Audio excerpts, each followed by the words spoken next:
Excuse me, sir, is this the Delta House? Sure. Come on in. They have cold beer and action on the game. I'm shocked to find that gambling is going on in here. It's time for the Degenerates Next Door. Dollar bills, y'all. All in,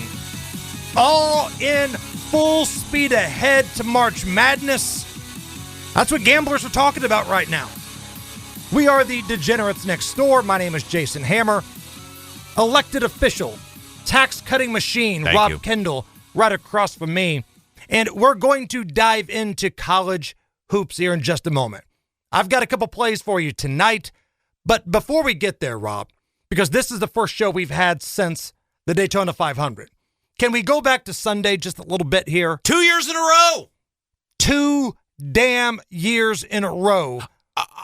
I cannot believe it. I was sitting there with my wife. We were laying there in bed, and I said, because she has no idea what's going on. Are they having fun racing their cars? Is Lightning McQueen winning? And I said, no, you watch this, sweetie, when there was the wreck with like 6 laps to go. Yes. And Hamlin's in the lead. Hamlin gets the lead, and I said, we had Hamlin. Hamlin gets the lead. I said, no, there's going to be a crash or it's going to stop this race. Boom, there's a crash. By the way, that dude went upside down. That's amazing those cars are built. Well, that guy is still alive. And he walked out of it. He's like, oh, well, no big deal. Right. Maybe you get fender benders, you're in worse condition than those guys. And I said, sweetie, I'm going to tell you right now exactly what's going to happen because this happened to me last year. And I see it happening again. I said, they're going to restart this race. Our guy's going to start in the lead. He's going to get past. He's going to get the lead back. And then some moron is going to hit him and is going to ruin this race for us. It's exactly what happened last year, and it happened, Hammer. We handicapped this perfectly. You did. We gave you the guy that we said is going to be in a position to win. One turn to go. Not just one lap. We were one turn away from cashing the Denny Hamlin ticket. And we also told you, you have to be in the top 10 in the final 10 laps for you to have a chance. That's right. Well, look at William Byron. He went from 9th to 1st with 1 lap to go because of all the chaos and all the accidents. I'm watching this race, and you could, in the TV or the movies where it's slow mo, and they're like, whoa. Like I'm seeing this in real time. It's the final play of the Water Boy. I'm watching this car behind Hamlin, and it's just like in slow mo. I can just see as he's got the lead, he's got the nose advantage, and I just said, here it comes, and then boom, there it was, and then she looks at me and goes, did you win? No! It was like the Livy Dune Paul Skeens meme. She's clapping. She's happy there was an exciting finish. And your guy got spun out on the final turn that would have cashed the ticket. 2 damn years in a row, Rob. We handicapped this absolutely right. Gave you all the information.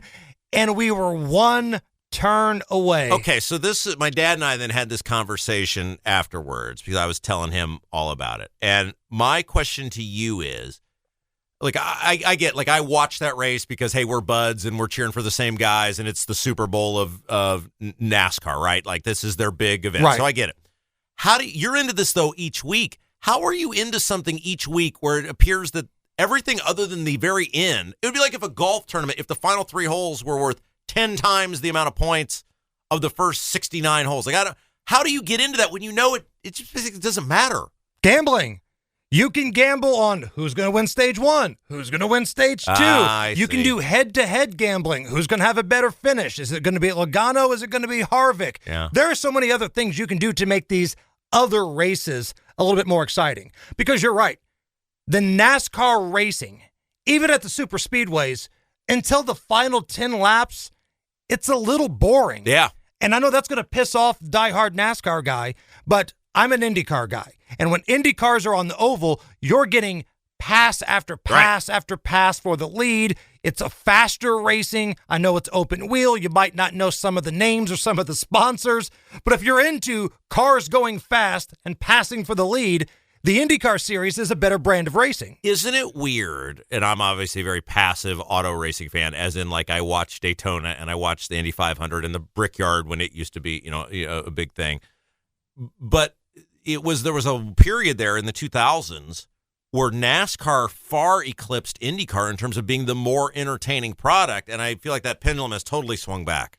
So NASCAR will probably get better ratings than IndyCar because, again, you know these dudes' names, you know their sponsors, right?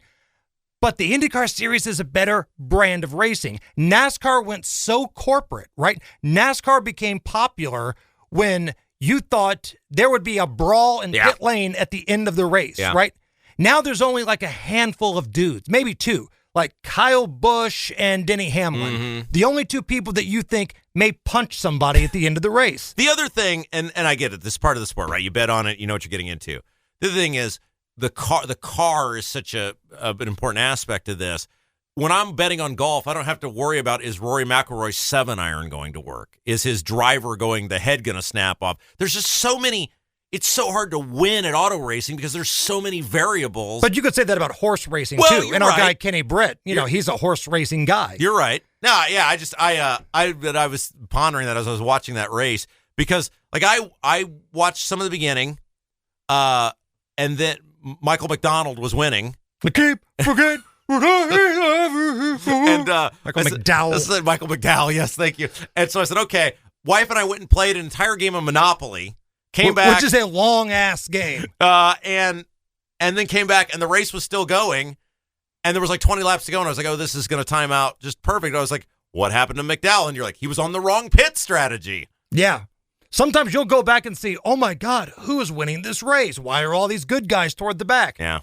If you just turn it on right after a round of pit stops and some scrub stays out there, it's going to look a little squirrely. But like Stingray Robb, my guy was, I think, winning the 500 last year at one point. Right. Now, if you catch a break when you're doing that, like if there's a crazy, situation that happens while you've got the lead. Crash. Right. Yeah. You could be golden. It's worth the risk if you're one of these bottom feeders. And look, I enjoyed, even though I knew what was going to happen, I enjoyed watching the end of that race. But I didn't know how you did it each week if you're into the NASCAR, knowing the beginning of it doesn't really matter at all. Some of these other races, like this weekend in Atlanta, NASCAR's in Atlanta, you're not going to see the balls to the wall run to the finish like you saw in Daytona because Daytona is one of those races that's bigger than the sport. Yeah. The Indy 500 is bigger than the sport. Yeah. People will crash into their teammates to try to win that race. In Atlanta or in the IndyCar series, St. Pete, it's not like that. And right? You know what was most disheartening was he lost that lead on the restart and got it back. He did. He was the man to beat. We had it absolutely right. And I'm telling you, and people won't see this, but I'm telling you, Hammer called it on the restart exactly how it was going to go, too. He's like, he will lose the lead on this restart, and then, all heck broke loose, and that's exactly what happened. You never want to be the leader on a restart. That's exactly what you said. That's exactly what you said. So, yeah, we'll take our losses in that should have been profits, and we'll see if we can win it back tonight because I've got action, baby. Yeah! I want action tonight, satisfaction all night. The SEC has been a basketball conference this year. That's right. Basketball greater than football this year in the SEC. Interesting matchup tonight. Vanderbilt at Kentucky. Now, don't laugh because both teams are 17-8. Vandy's going to go to the tournament. That's amazing. Vanderbilt is having a better season than Indiana. And look how much Indiana spends on their basketball program compared to Vanderbilt. The Fighting Jay Cutlers. The Fighting Jay Cutlers. Vandy's already beat Kentucky once this year. Now, in that game, Kentucky had a ridiculous amount of turnovers, and Vanderbilt almost played the perfect game. Earlier this year, Vanderbilt beat Kentucky 74-69. It was in Nashville. Tonight's game is in Rupp Arena. But Vanderbilt only committed 5 turnovers in that previous meeting compared to 17 by Kentucky. Now, I feel like in a 5-point game, that's kind of an outlier, right? Yeah. That's not something that happens every night. And tonight, Kentucky is a 4.5-point favorite. Ooh. That's down from 5. So Vandy money is coming in here. The over-under right around 162, depending on where you can find the better number. Check out Stat Factory to find that. But I feel like that was an outlier game for Kentucky. Kentucky is really pretty good with the basketball. 54th in the country in turnovers per game. Kentucky outshot Vanderbilt from the field in that game. They out-rebounded them by 13 in that game. If they can just eliminate some of these turnovers and force a few more, which I think it's easy to do in that rocking atmosphere at Rupp Arena, I like Kentucky. This is a revenge spot for Kentucky. Give me the Wildcats. I'm going to lay 4.5. Kentucky covers in a bounce-back spot against Vanderbilt tonight. Yeah. All right, going to take a little break here. Our guy, David Stefanoff, he's our professional handicapper for college basketball. He's from followneverfade.com. He's got a free play for you coming up next. Plus, the Degenerate Special, that's coming up a little bit later. We are the Degenerates Next Door, brought to you by StatFactory.io. Back on the Degenerates Next Door, brought to you by StatFactory.io. I'm Jason Hammer. Rob Kendall is here, and our professional handicapper, the man that's joined us all season long, the college basketball brilliant mind of David Stefanoff of followneverfade.com. David, how the hell are you? Thank you, Hammer, for having me. I'm doing great this week. How you doing? Man, I'm good. We are all systems go for college basketball and March Madness now. We got a few pit stops along the way, but we are all systems go. So let's not waste any time, man. Let's get a winner for tonight. What has your eye? Tonight, I'm looking at Hammer, full slate of college. First, thank you, Hammer and Rob. Full slate of college games tonight. I landed in the Missouri Valley, one of my favorite conferences to bet. I'm looking at Northern Iowa going to play Belmont in Nashville. Line's sitting like line's about 1.5 right now. I'm loving Belmont in this spot. Northern Iowa was supposed to play Murray State on Sunday. The game was canceled because of some electricity problems. The game was moved Monday to Nashville. Northern Iowa had to go to Nashville to win versus Murray State. Off 1 day's rest, they got to travel. They ain't got to travel very far. They stay in the town. They stay in the city. They go to Belmont. But then on 1 day's rest, they play Belmont, who Belmont so far this year has been Heckle and Jekyll. They beat the good teams and don't show up versus the bad teams. And this is a good team. The reason I like Belmont here in this spot, they match up great versus Northern Iowa. Both teams love to go and push the pace, but Belmont doesn't care about playing defense, and I think Northern Iowa don't have the firepower to stay at home on a short day's rest. Firepower to win on a short day's rest, I should say. Belmont there though, led by guards. Great. Casey Alexander is the coach. They're really good at home. They've only lost 2 games at home all year, and both of them have been within 2 possessions. Bad spot for Northern Iowa to be on the road, coming off a neutral court game where it's supposed to be at Murray State on Sunday. I love Belmont in this spot. I'm going to lay the 1 point. Look for lots of points in this game. I see all gas, no breaks from both sides. Northern Iowa and Belmont both love to push the ball, but Belmont's got way better, deeper squad, better coach, and I think they get it done easily in a blowout here. I'm laying the 1 with Belmont tonight. So you're Belmont on Bruins. Belmont for tonight. One more Yes, thing sir. here before we let you go, David. We're about a month away from filling out brackets, Here Selection we go. Sunday, all that good stuff. What in the hell has happened to Kansas? Because there's going to be a lot of people that see, Kansas on their bracket, and there's a chance they're a 5, 6, 7 seed, depending on what happens over the next couple of weeks. What happened to media preseason darling, the Kansas Jayhawks? And you're right, Ham. You're totally right. You're spot on right there. Them, and also at one time this year, Kansas was number 2 and UConn was number 3 at one time. And I'm not going to lie to you, both those teams are in danger of missing the tournament if Kansas keeps going how it is. UConn probably not going to make the tournament, but Kansas looks like a train wreck. They spent the money on the NIL on the wrong people. They got Storr from Wisconsin. He hasn't done anything. They got that 40-year-old guy Dickerson. He's been there all year. They got the same point guard. I really think Bill Self looks like he's really unhappy at right now this place. And I don't know what to. They go 7-8 deep and they got players. They just spent the wrong money on the wrong kids at NIL, and it shows you what you do. These kids are like, look at IU, these other schools. They pay these Right. big players and they don't show up. So if somebody wants to buy college basketball packages from you, I know you put out a lot of free plays, but you also have a VIP section. How can somebody become a VIP?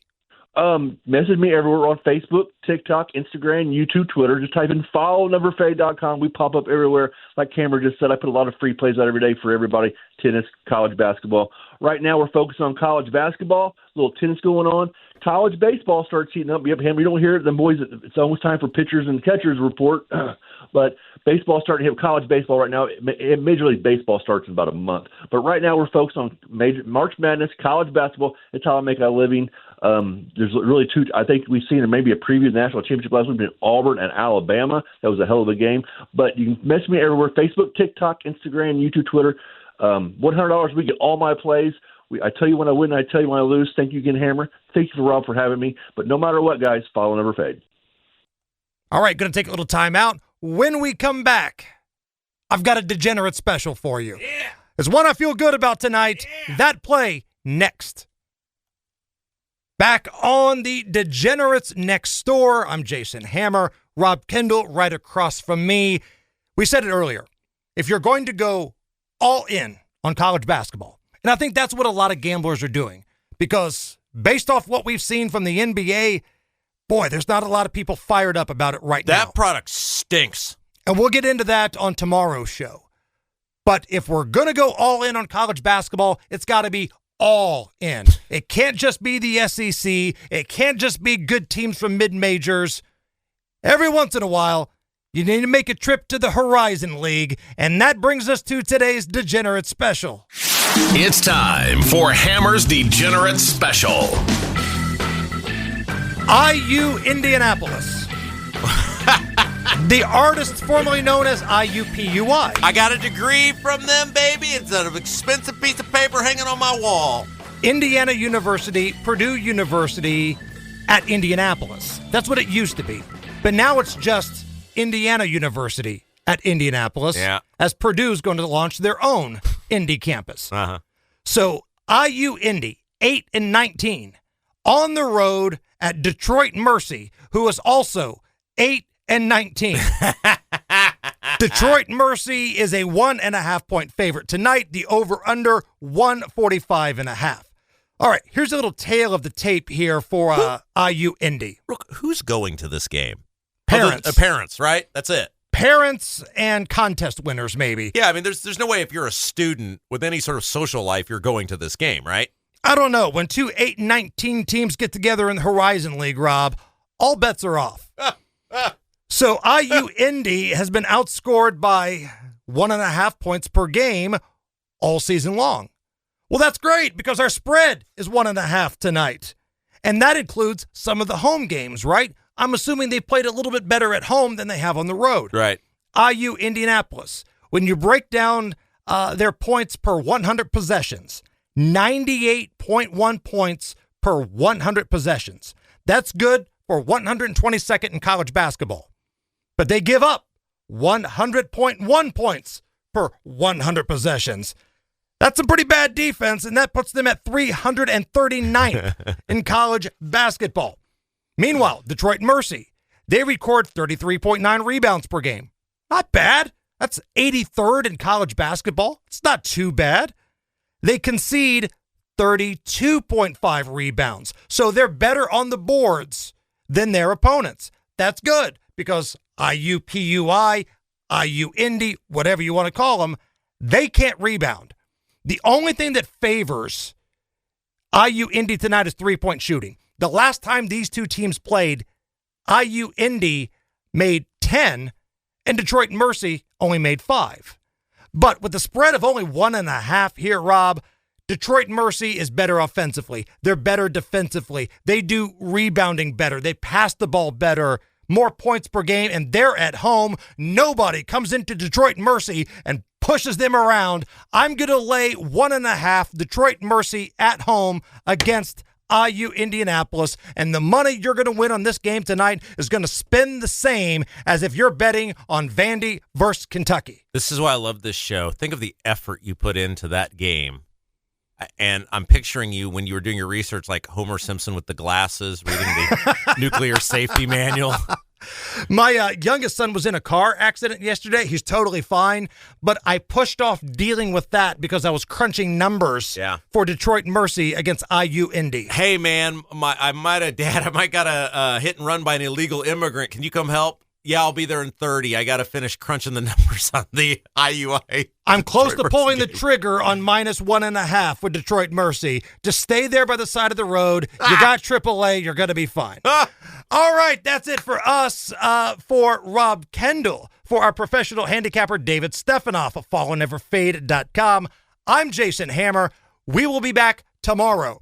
Another program tomorrow. We're going to talk a little NBA. How can it be fixed? If you were the commissioner, how would you fix it to make it interesting? Some teams are interesting, but the league as a whole, they're having a crisis right now. So we'll have that and a lot more. We'll talk to you on Thursday. We are the Degenerates Next Door, and as always, may the odds be ever in your favor.